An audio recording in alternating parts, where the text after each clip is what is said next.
guys, welcome back. We are looking at Smells Like Teen Spirit by Nirvana in this video. Great song to play, probably one of the most covered or frequently learned songs when people are starting out with electric guitar in particular. Some really fun riffs to play in here and not too much trickery. So let's go ahead and take a look at those chords. For the main riff, the power chord riff, we have an F5 chord, a B flat 5 chord. So that's, I'm assuming you know your power chord shape by this at this point, which you can make a 3-string or a 2-string or 3-finger or 2-finger shape. I'm using 3 fingers, fingers 1, 3, and 4 there. But that's F5, frets 1, 3, 3. And then I jump down to strings 5, 4, 3, and I play frets 1, 3, 3 for the B flat 5 chord. Then I have an A flat 5 chord, which is at back to strings 6, 5, 4, and I'm on frets 4, 6, 6. And then I do the exact same thing as I did previously. I jump to strings at 5, 4, 3, frets 4, 6, 6 for a D flat 5. So F5, B flat 5, A flat 5, D flat 5.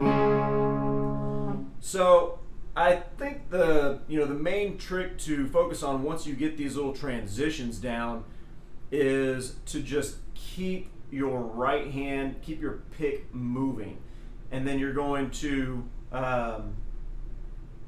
join that up with your left hand, relaxing the pressure on the string so you can get that rake sound. So if I just play through this slowly, just to kind of hear where some of these hits are, but I'm just going to kind of maintain momentum here the entire time.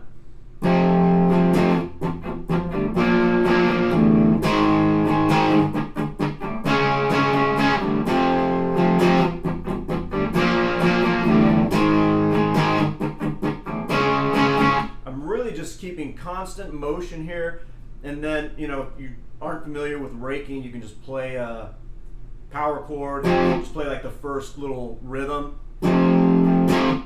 and then incorporate some rakes after it. And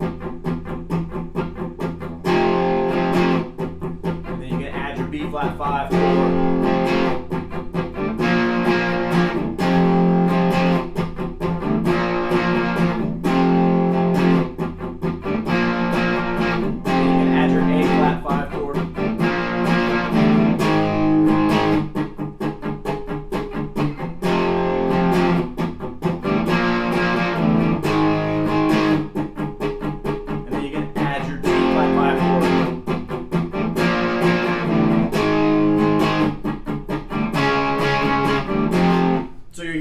Jumping from B flat 5 to A flat 5, I'm still maintaining that momentum, and I get open strings in there. You're going to resolve that sound, so it's going to be fine.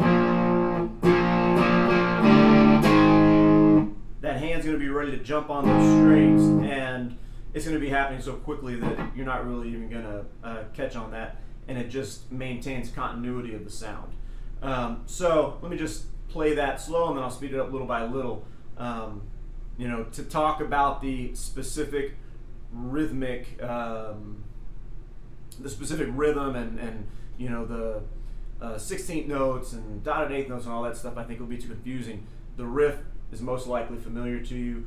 Use your ear, play it slowly, and then build up the speed.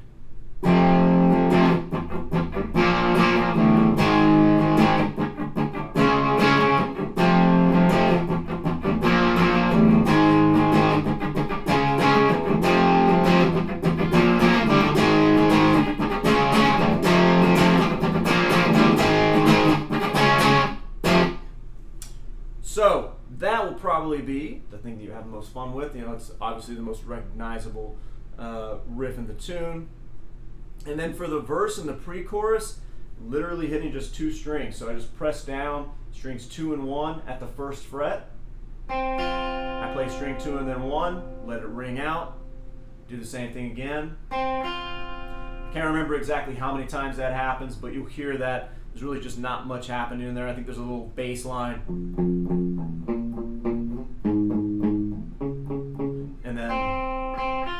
two notes are being thrown in there. And then for the pre-chorus, it's just more frequent. That's it, just those two notes. Not really much going on there. Then we get to this little bridge part. We have F5, slide down a half step to E5, slide back up a half step to F5, and then up a half step to G flat 5. Then I grab string 3, fret 3, and I put a gradual bend on that.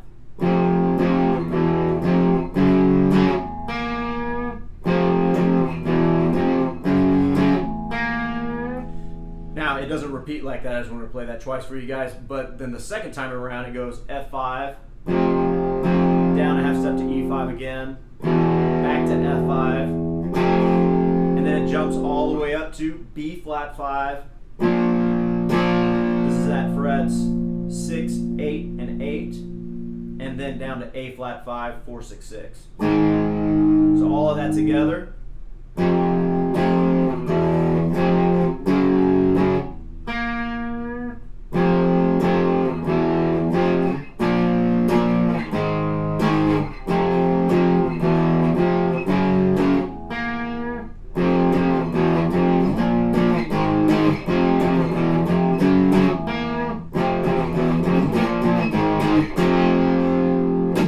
Pretty much it for the main riffs, and then we got the solo, which I'll show you what frets I'm playing, but I'll just kind of play through it slowly so you guys can sound it out.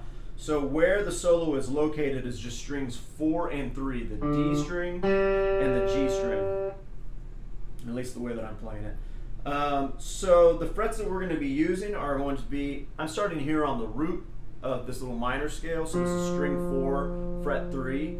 So we have string 4, fret 3, 5, 6, 7, 8, not 7, and 10. Then on string 4, we have fret 5, 6, 8, and 10. That's where I'm going to be going. So for starting it out, I come to string 4, fret 10, and immediately jump to string 3, frets 8 and 10. And then I jump back to string 4, fret 6.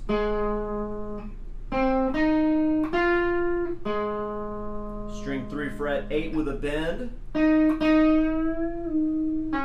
It'll pull off to fret 6 there, and then fret 5. So all that together.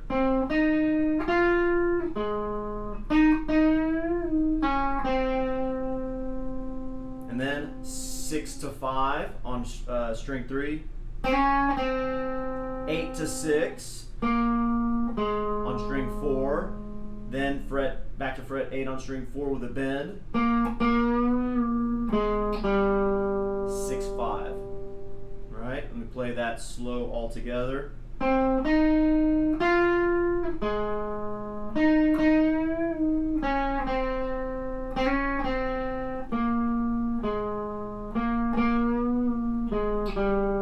And that's going to repeat. It's basically just mimicking what he's singing. It's mimicking the vocals or copying it. And then that's the more difficult part, and it's really not even that bad. Then it's just this. You're going on string 4 between frets 6, 5, and 3. And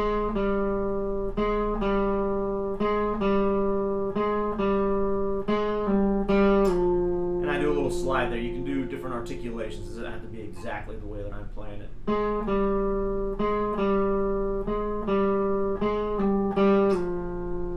Alright, so the whole solo together.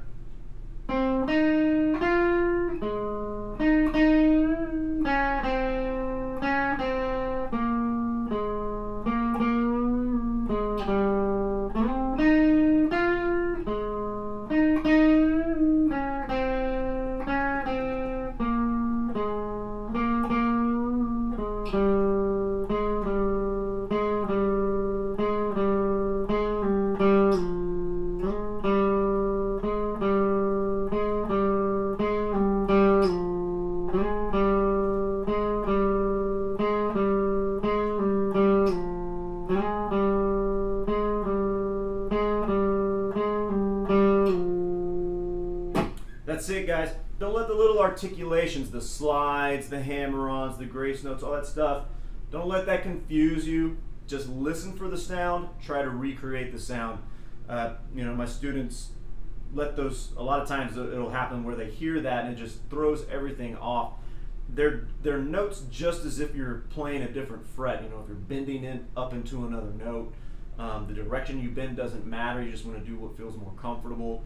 So as long as you got the notes in there and you're hearing the right sound, then you can start to change how you approach it after you're getting comfortable with where the solo was located. So anyways, let me know if you have any questions, guys. Have fun with that one, and we'll see you in the next video. Thanks.